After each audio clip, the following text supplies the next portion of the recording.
guys ready to go? Got speed. All right, we're going in 5, 4, 3.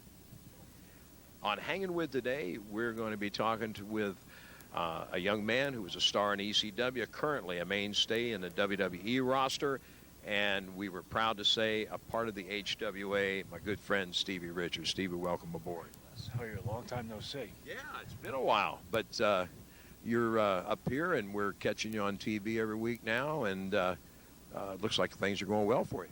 Oh, yeah, ever since my stay in the HWA, which actually did me a world of good, going down there and reacclimating myself to my roots, my hardcore roots, and regaining my confidence, I've really had a wave of success here in the WWE, and I'm very happy to be back here.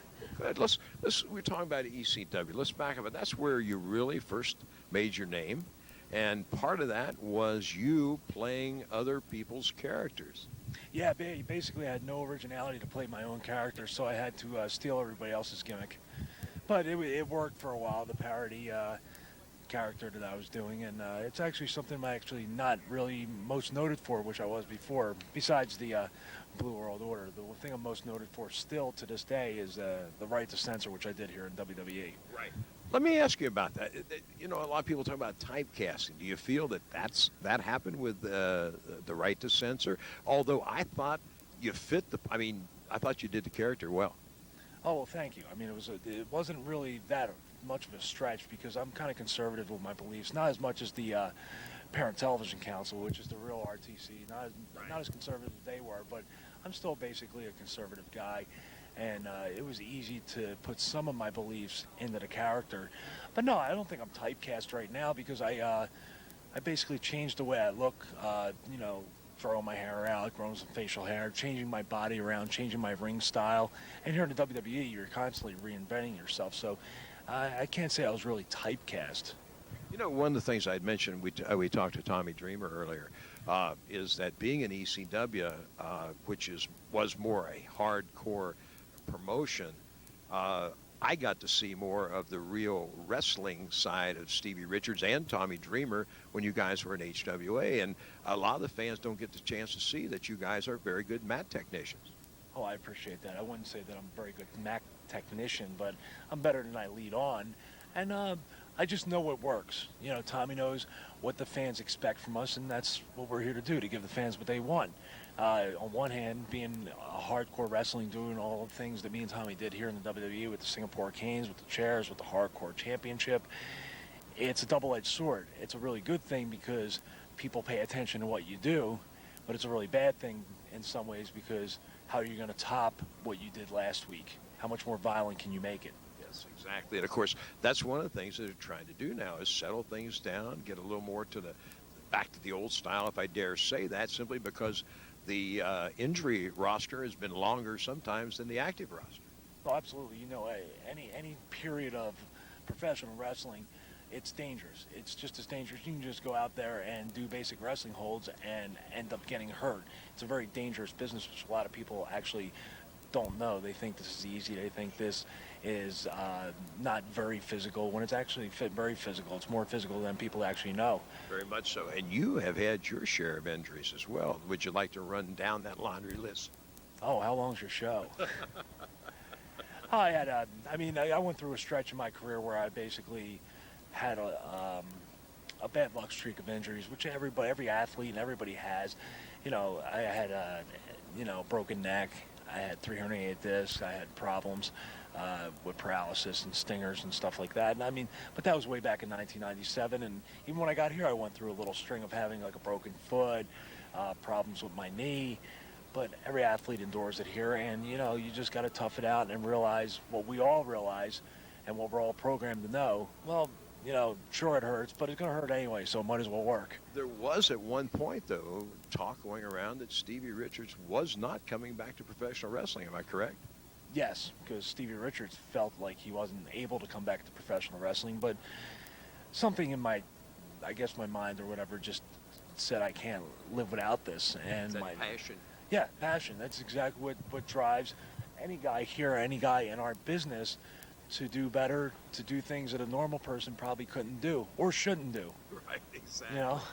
One of the things that I noticed when you were with us in HWA, and I appreciate it so much, is you were never hesitant to jump in with the younger guys and help out. There were times now, to explain to the fans a little bit, that the more advanced guys, the contractual guys, trained in the afternoon, but yet there were evenings when we were running classes for beginners that guys like Stevie would wander in, start to watch, and then end up being in the ring and spending as much time in there with the kids. And I think that had a lot to do with your passion as well. Yeah, well, there's no other way to put it except whenever a wrestler who has passion for the business is around the wrestling ring, he doesn't want anything more than to actually get in it and do something in it. And if there's somebody doing something wrong, like I said before, it's so dangerous. You don't want to see anybody get hurt or hurt anybody else. So I was just trying to help out, because someday I might have to work that person, and if they don't learn the right way to protect somebody, or to hurt them the least is actually a more accurate term, I could be that person that ends up getting hurt. And that's not a good thought. You know, I had mentioned this to Tommy as well. I've seen you with several of our kids go out and elevate them, take them to matches they had never had or never thought they may ever have again. And I know how they must have felt, but you must feel very good in that situation as well. One thing that HWA definitely did for me, as I said before, was there was a time in my career where I was losing confidence, and it affected my ring work. It affected my body. I gained a lot of weight, and my self-esteem was very low. When I went down to HWA, I gained a lot of that back, if not all of it. And guys like Maven, guys like Johnny Stamboli, the Island Boys, and if I'm forgetting anybody else, I'm sorry, but everybody basically at HWA made me feel like I was worth something again. Everywhere we went, the people were appreciative of WWE guys coming down to wrestle there. So I almost felt like, you know what, I better be as good as these people think I am, because it's just a great thing to have somebody look up to you. And I realized that for a while there, I thought, to make a long story short, before I came to HWA, I had no confidence, I had no self-esteem. I thought I was just horrible. I thought I was actually losing all my ability as a wrestler, and I went down there and I found out that wasn't true at all. I ate, and one other thing that happened in HWA that I was glad about, I felt the camaraderie of the boys. I felt the camaraderie of wrestling.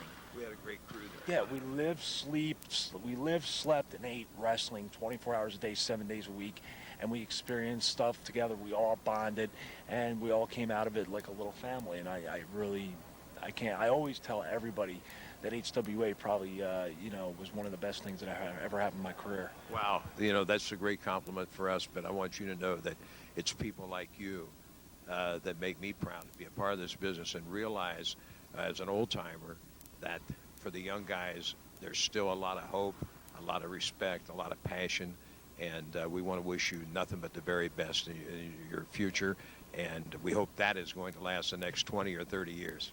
Thanks a lot, Steve. Thank you, Les. Thank you very much.